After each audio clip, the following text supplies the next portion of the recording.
Good morning, welcome to CATEX TV. My name is Frank Fortunato. Today is Monday, April 8th, 2013. Well, here's a clear case of national self-interest overstepping the boundaries of a worldwide boycott against Iran. The government of India has created a $368 million insurance pool to provide cover to its oil refineries that have been refused protection from European reinsurers so that they continue to process Iranian crude oil. On top of that, the Indian government said it will provide a sovereign guarantee for losses up to nearly $2 billion US. The capacity is going to be split between the government and a combination of the country's public sector general insurance companies.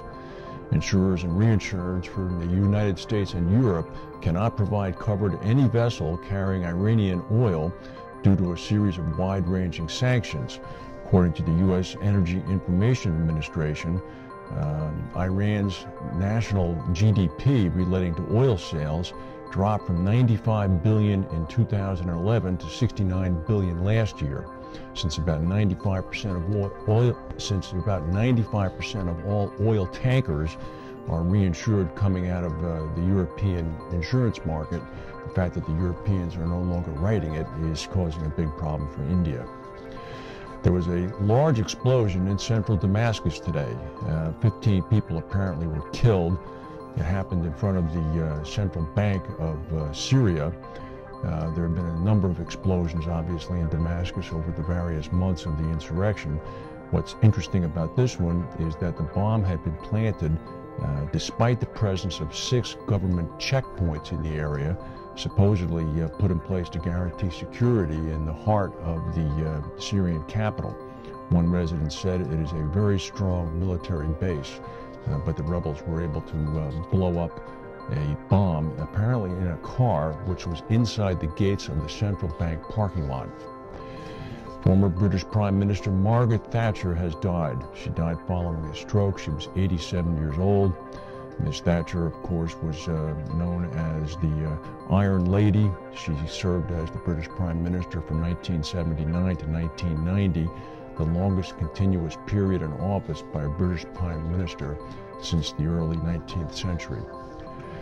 The latest catastrophe report for the month of March from Impact Forecasting, which is a cat modeler owned by Aon Benfield, says that the sub-freezing temperatures across Europe during the month of March caused economic losses of an estimated $1.8 billion.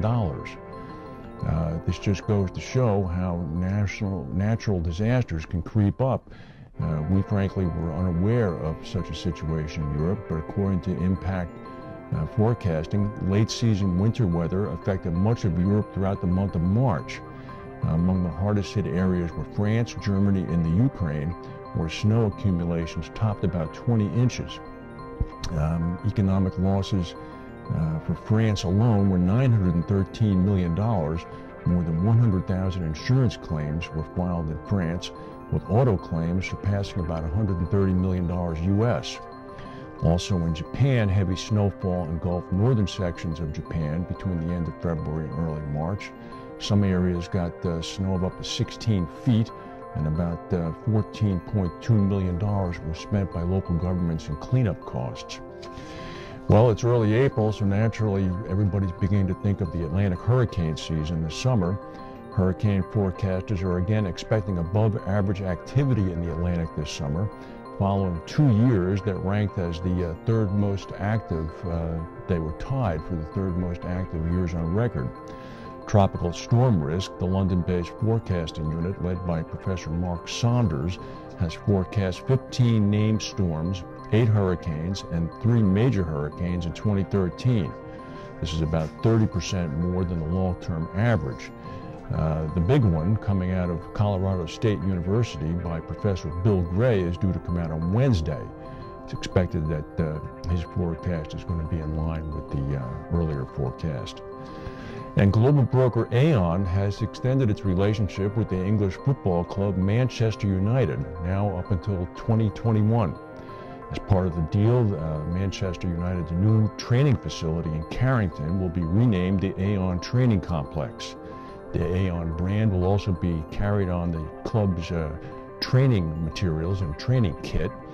It had previously been assigned to DHL, the German overnight express carrier, which had been paying Manchester United about $15 million a year to sponsor the club's training kit. Manchester United negotiated an early end to that contract to achieve a more profitable deal with Aon, and apparently Aon's paying them about $45 million a year to get their logos on the training kit. According to Aon's marketing and communications director, this is the next step in our evolution of our partnership with Manchester United. Manchester United will tour in 2013, including matches in Bangkok, Sydney, Yokohama, Osaka, and Hong Kong.